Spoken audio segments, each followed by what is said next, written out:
Laptop अलि hang चलिरहेको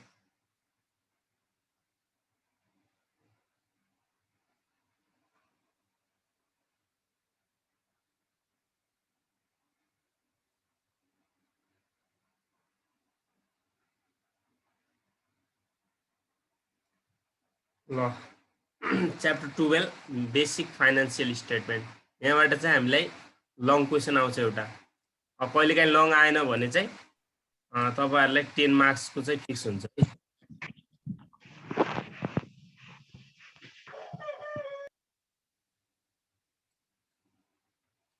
अब फाइनान्सियल स्टेटमेन्ट भनेको के हो त नर्मली यसको मिनिङ थाहा पाउँ है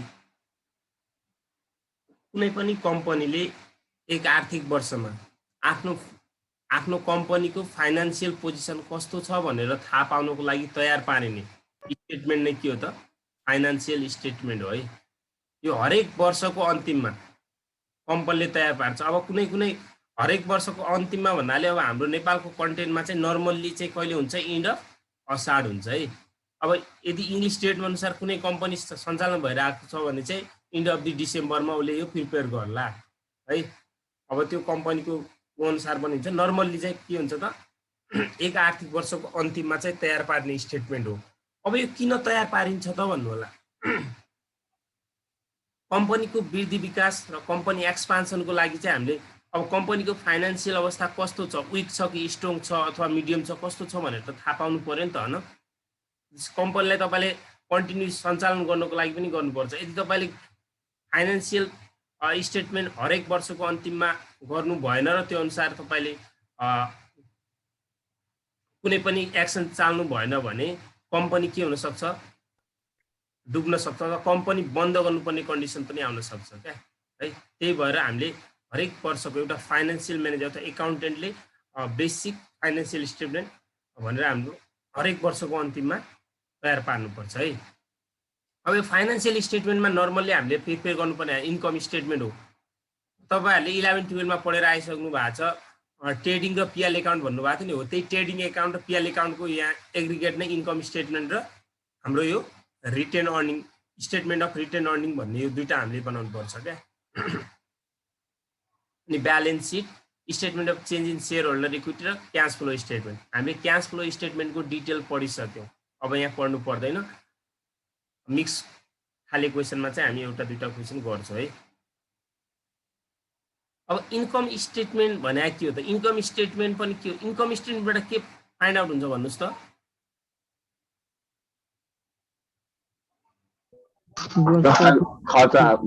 खर्च आम्दानी कम्पनीलाई कति प्रफिट भयो त कम्पनी लसमा गयो कि भनेर थाहा पाउनको लागि हामी तयार पार्ने स्टेटमेन्ट हो इन्कम स्टेटमेन्ट इन्कम स्टेटमेन्टमा अल एक्सपेन्सेस इन्कम गेनहरु के गर्नुपर्ने हुन्छ रेकर्ड गर्नुपर्ने हुन्छ है अनि स्टेटमेन्ट अफ रिटेन अर्निङ भनेको नि त्यो अब हामीले कतिपय रिजर्भहरु हुन्छ हैन ट्रान्सफर गरेर हुन्छ रिजर्भहरु डिभिडेन्ड पेड गरेर हुन्छ त्यस्तो केसहरु आयो भने रिटेन अर्निङ पनि बनाउनु पर्छ नर्मल्ली हामीलाई क्वेसनमा चाहिँ यो statement of retain earning separate सोध्दैन भने तपाईले त्यो इन्कम स्टेटमेन्टमै जोइन गरेर गराउँदा हुन्छ है त्यसलाई पनि अब ब्यालेन्स सिट भने ब्यालेन्स सिट किन प्रिपेयर गर्नुपर्छ त ब्यालेन्स सिटमा सम्पत्ति दायित्वको विवरण हेर्न अब हाम्रो कम्पनीमा कति एसेट्स छ अथवा हामीले कति इक्विटी अथवा कति क्यापिटल हामीले बाहिरबाट ल्याएका छौं कति आफ्नै कम्पनी भन्नाले जस्तै तपाईले हामीसँग total share holder equity plus total डेब्ट गरे चाहिँ हाम्रो के हुन्छ लायबिलिटीज एन्ड क्यापिटल साइडको टोटल अमाउन्ट हुन्छ नि जुन हो त्यो अमाउन्टमा तपाईले कति डेब्ट ल्याउनु भयो सर यो ओल्ड कोर्समा चाहिँ पर्दैन यो च्याप्टर ओल्ड कोर्समा तपाईले इन्कम स्टेटमेन्ट ब्यालेन्स सिटहरु बनाउनु पर्छ तर तपाईहरुलाई यहाँको जसरी सोध्दैन के तपाईलाई वर्कसिटमा वर्कसिटमा नै सबै कुराहरु जस्तै इन्कम स्टेटमेन्ट त्यही बनाउनु पर्छ ब्यालेन्स सिट त्यही बनाउनु पर्छ है ओल्ड कोर्समा तर न्यू कोर्समा चाहिँ पर्दैन फेरि त्यसरी बनाउनु कन्सेप्ट थाहा पाइराख्नु न अलिअलि इन्कम स्टेटमेन्ट ब्यालेन्स सिटको अब नर्मली नलेज छ भने चाहिँ पर्दैन तपाईले नलिँदा नि क्लास वर्कसिटमा चाहिँ पर्छ तपाईहरुले यहाँको जस्तो सेपरेट एकाउन्ट बनाउनु पर्दैन है ओल्ड कोर्समा चाहिँ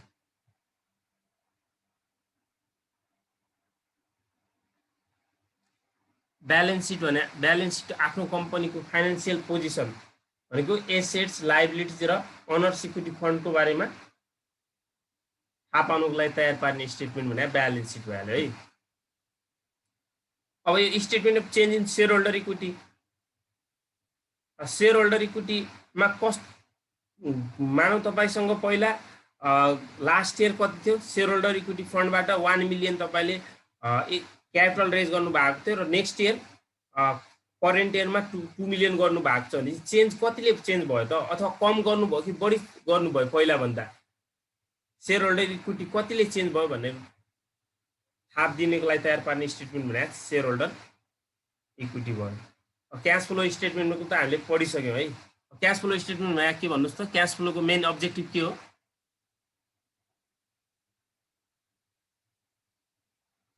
क्यास आउटफ्लो र इनफ्लो कति भयो भन्ने कुरा, कति भयो, अनि हाम्रो इन्डिङ क्यास ब्यालेन्स र ओपनिङ क्यास ब्यालेन्स कति छ कम्पनीमा भनेर थाहा पाउने मेन भने त्यही हो है यसको अब्जेक्टिभ।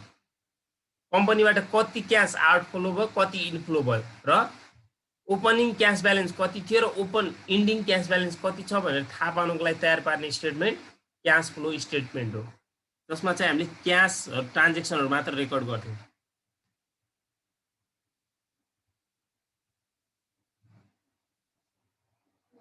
एग्रिगेटमा भन्नुहोस् त फाइनेन्सियल स्टेटमेन्ट भने के अरे?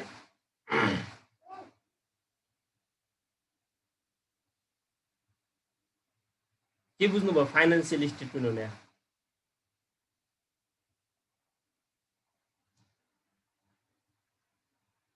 भन्नुहोस् न, जे आउँछ त्यो भन्नुहोस् ल। सर्टिङ मिनिङ भन्नुहोस् त एक लाइनमा। Periodical statement which show the financial position of company, liability and asset, and gross profit and net income. Certain period of the time.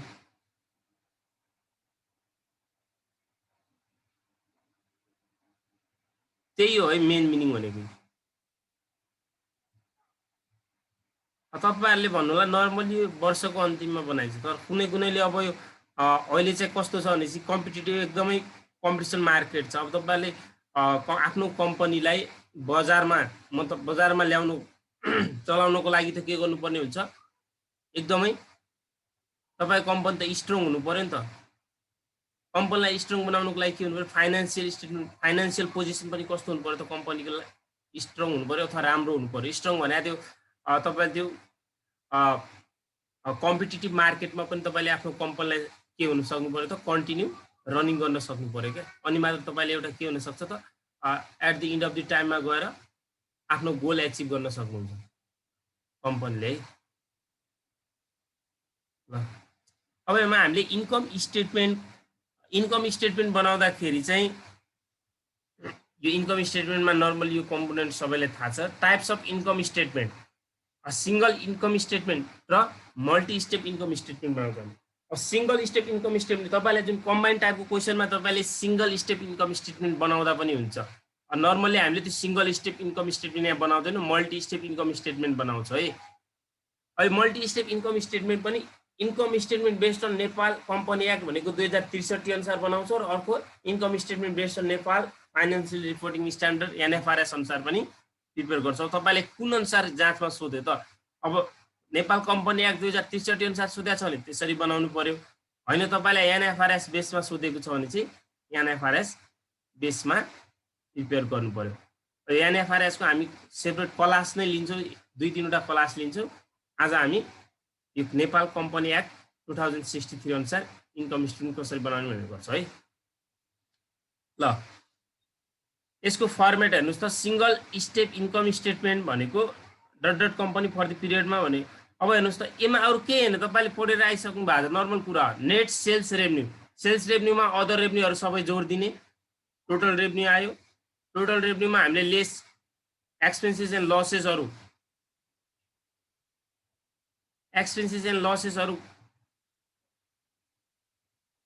एकैछिन है, टोटल रेभन्यू आयो है, ठ्याक्क तल भयो, ठीक छ।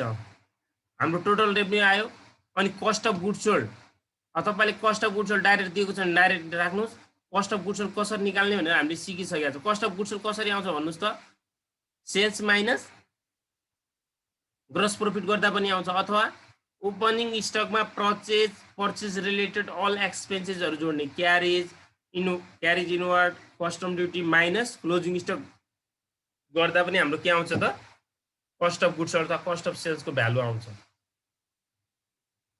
अनि अब administrative expenses selling and distribution financial cost भने interest expenses all other expenses and लसेसहरु सबै घटाएर हाम्रो के आयो त नेट इन्कम बिफोर ट्याक्स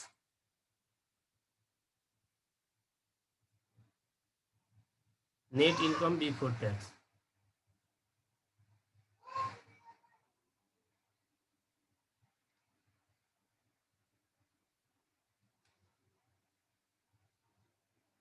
तपाईहरुकोमा यो शेयर भएको नि है स्क्रिन शेयर भएको कि छैन भएको छ sir single step income video त भएको हैन हैन भिडियो आहा मेरो भिडियो देखिया भर्खरै गयो भिडियो गर्दा नि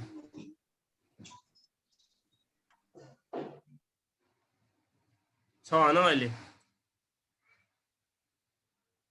ल ल्यापटप अलि ह्याङ चाहिँ रिपेयर गर्नुपर्ने थियो नि पसलहरु सबै बन्द छ यहाँबाट हामीले अब हेर्नुस् त फाइनान्शियल कस्ट अदर एक्सपेन्सेस सबै घटाइसकेपछि नेट इन्कम बिफोर ट्याक्स आयो अब त्यसबाट हामीले इन्कम ट्याक्स एक्सपेन्सेसलाई लेस गर्दिने इन्कम ट्याक्स एक्सपेन्सेस भने प्रोभिजन फर ट्याक्स भनेर पनि दिएको हुन सक्छ हामीले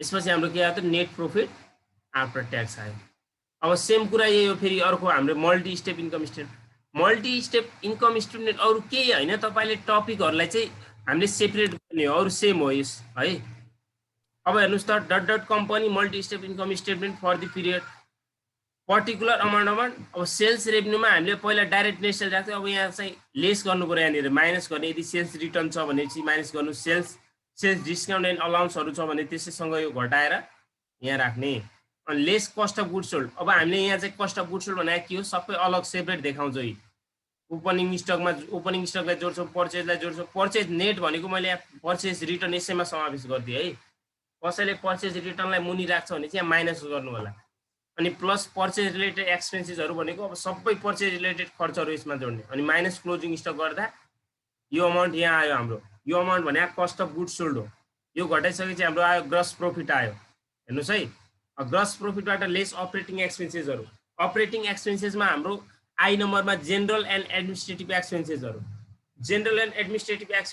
धेरै छ अब त्यो एक्सपेन्सेसहरु मैले तल नोटमा लेखिदिएको छु है 1 नम्बरमा जेनरल एन्ड एडमिनिस्ट्रेटिभ एक्सपेन्सेसहरु घटाउनुस् 2 नम्बरमा सेलिङ एन्ड डिस्ट्रिब्युसन एक्सपेन्सेसहरु घटाउने सेलिङ एन्ड डिस्ट्रिब्युसन एक्सपेन्सेस के पर्छ त अब सेल्स अब तपाईले सेलिङ गर्दाखेरि लाग्ने जति पनि खर्चहरु सबै खर्चहरु त्यहाँ घटाउनुस् यसरी यो घटाइसकेपछि हाम्रो अपरेटिङ प्रॉफिट आयो अपरेटिङ प्रॉफिटलाई ईबीआईटी पनि भन्छ है अनि यसमा एड अदर इन्कम एन्ड गेनहरु अब तपाई अदर इन्कम र गेनहरु छ भने त्यसमा एड गर्दिने अनि लेस अदर एक्सपेन्सेस एन्ड लसेसहरु छ भने त्यहाँबाट लेस गर्नुस्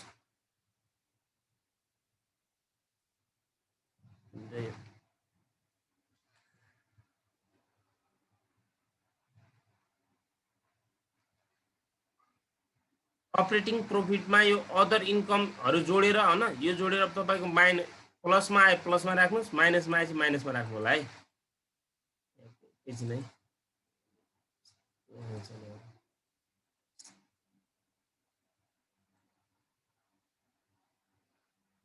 अनि यसपछि हाम्रो हेर्नुस् त त्यो घटाइसकेपछि के आयो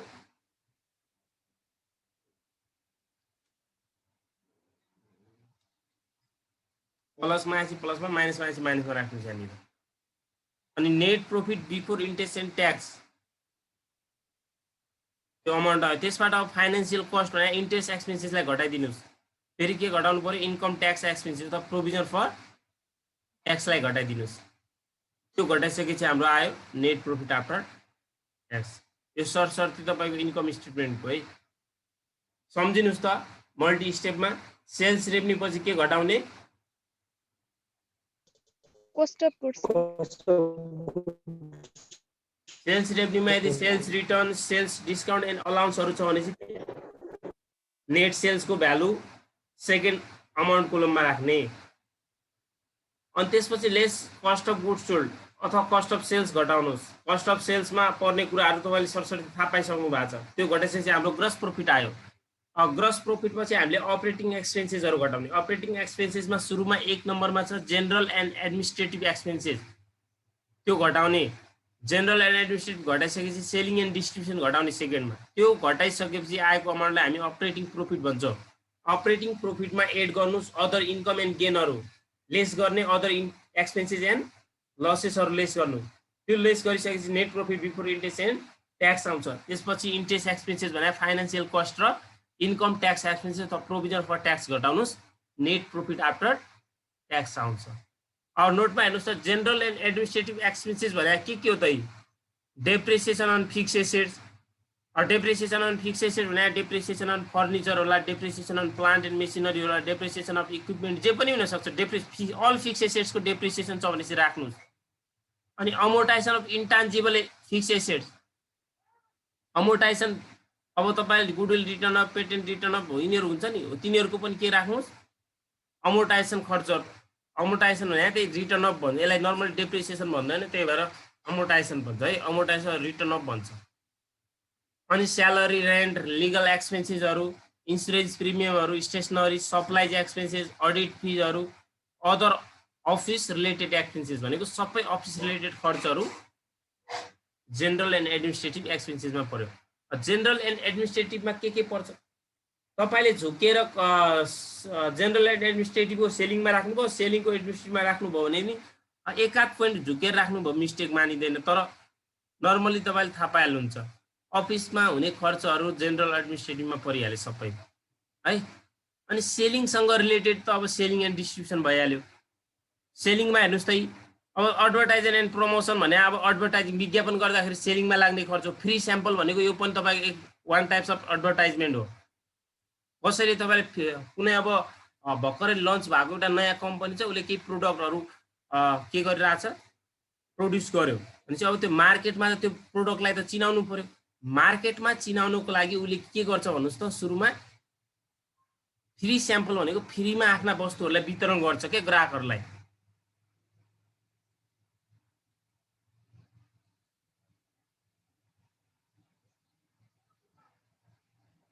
हो त्यो भनेको फ्री स्याम्पल भयो। यो भनेको कम्पनीको लागि खर्च हो, यो पनि एडभर्टाइजमेन्ट विज्ञापन नै हो भनेर बुझ्नु होला। रेन्ट अफ वेयर हाउस, माथि नर्मल्ली रेन्ट हामीले सेलिङ एडमिनिस्ट्रेटिभ मा राख्थ्यौँ भने, जेनरल एन्ड एडमिनिस्ट्रेटिभमा राख्थ्यौँ भने रेन्ट अफ वेयर हाउस भनेको अब हामीले सेलिङ बिक्री गर्दाखेरि वेयर हाउस भनेको गोदाम हामीले भाडामा लिएको हुन्छ, त्यसको रेन्ट चाहिँ तल राख्नुहोस्।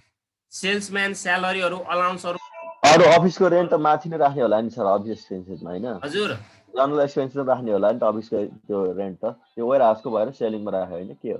वेयर हाउसको भएर तल राखेको, रेन्ट मात्र भनेको भए चाहिँ हामी जेनरल एन्ड एडमिनिस्ट्रेटिभमा राख्थ्यौँ, त्यही भनेको। अब सेल्सम्यानको स्यालेरीहरू, अलाउन्सहरू, सेल्सम्यान कमिसनहरू सबै कहाँ राख्नु पर्यो त? सेलिङ एन्ड डिस्ट्रिब्युसन एक्सपेन्सेसमै राख्नु पर्यो। Depreciation of delivery van, delivery van भनेको अब त्यो सेल्स गर्दाखेरि हामीले डेलिभरी गर्छौँ नि, हो त्यो भ्यानको डेप्रिसिएसन छ भने यहाँ राखिदिनुहोस्। डिस्ट्रिब्युसन एक्सपेन्सेस वितरण गर्दाखेरि लागेका जति पनि खर्चहरू, ब्याड डेब्ट एन्ड प्रोभिजन फर ब्याड डेब्टहरू यहीँ आउने भइहाल्यो। अदर सेल्स रिलेटेड कस्ट, अब जति पनि रिलेटेड सेल्ससँग कस्टहरू छन् सबै यहाँ राख्नुहोस् है, नर्मल्ली चिनिहालिन्छ अब। अनि अदर रेभेन्यू एन्ड गेनमा पर्ने आइटमहरू भनेको के हो त? Interest receive, rent receive, dividend रिसिभहरू, डिस्काउन्ट रिसिभहरू। अदर रेभेन्यू एन्ड गेनमा पर्ने कुरा हेर्नुहोस् है, इन्ट्रेस्ट रिसिभ भनेको छ भने चाहिँ यहाँ राख्ने, rent receive, dividend receive, discount receive, अनि compensation receive, transfer fee receive, gain on sale of fix assets, loss on sale of fix assets भनेपछि अदर लसेस एन्ड एक्सपेन्सेसमा राख्ने। तर गेन अन सेल अफ भनेको छ भने गेन भएको छ। एप्रिसिएसन भने ल्यान्ड एन्ड बिल्डिङमा हुन्छ, नर्मल्ली भ्यालु बढ्नु, कुनै पनि एसेट्सको भ्यालु बढ्छ भने चाहिँ एप्रिसिएसन भयो, हाम्रो लागि गेन हुन्छ त्यो, त्यही भएर हामीले अदर रेभेन्यू एन्ड गेनमा राख्छौँ त्यसलाई। अनि ब्याड डेब्ट रिकभर्ड, पहिला चाहिँ माथि ब्याड डेब्ट के भएको थियो, हामीले खराब ऋण भने त्यसलाई खर्चमा रेकर्ड गराएको थियो, तर त्यही कुरा पछि आएर रिकभर भइदियो के। रिकभर हुनु भने इन्कम भयो। अनि प्रोभिजन फर ब्याड डेब्ट लास्ट इयर भनेर प्रोभिजन फर हामीले ब्याड डेब्ट करेन्ट इयरको चाहिँ हामीले खर्चमा राख्छौँ है, सेलिङ एन्ड डिस्ट्रिब्युसनमै राख्छौँ। तर प्रोभिजन फर ब्याड डेब्ट लास्ट इयरको दिएको छ भने त्यो हाम्रो के हुन्छ, अदर रेभेन्यू एन्ड गेन हुन्छ। तपाईँले लास्ट इयरमा प्रोभिजनमा व्यवस्था गर्नु भएको थियो तर त्यो ब्याड डेब्ट भइदिएन भनेपछि यो करेन्ट इयरको लागि के भयो त, त्यही कुरा रिकभर भएन अनि इन्कम हुन्छ। त्यो इन्कम भएपछि अदर रेभेन्यू एन्ड गेनमा राख्ने। अनि अल अदर इन्कम एन्ड गेनहरू छ भने चाहिँ यसैमा आउँछ है त। अदर एक्सपेन्सेस एन्ड लसेसमा आउने कुरा भने interest on loan, interest on loan financial कस्टमा आयो। यो अदर एक्सपेन्सेस एन्ड लसेसमा नराखेर यसलाई कसैले सेपरेट राख्न पनि सक्छ। सेपरेट भनेको जस्तै हामीले यहाँनिर इन्कम स्टेटमेन्ट बनायो नि हो, यहाँनिर net profit before interest and tax भनेर लेस फाइनेन्सियल कस्ट गर्न सक्छ। फाइनेन्सियल कस्ट घटाइसकेपछि अनि त्यसलाई हामी नेट प्रॉफिट बिफोर ट्याक्स भन्छौँ अनि ट्याक्सलाई पछि घटाउन सक्छ है। कसैले एकैपल्ट घटाइदिँदा पनि भयो, सेपरेट राखेर घटाउँदा पनि हुन्छ। अनि loss on sale of fix asset हामीले बेच्दाखेरि हामीलाई फिक्स एसेटमा यदि लस भएको छ भने चाहिँ अदर एक्सपेन्सेस एन्ड लसेस भयो। अनि other non operating expenses and losses जति पनि खर्चहरू छन् अरू सबै यसमा आउने भयो है। अब कम्पनीको हामीले इन्कम स्टेटमेन्ट बनाइसकेपछि हामीलाई सेपरेट सोधेको छ भने चाहिँ स्टेटमेन्ट अफ रिटेन अर्निङ पनि बनाउनुहोस्।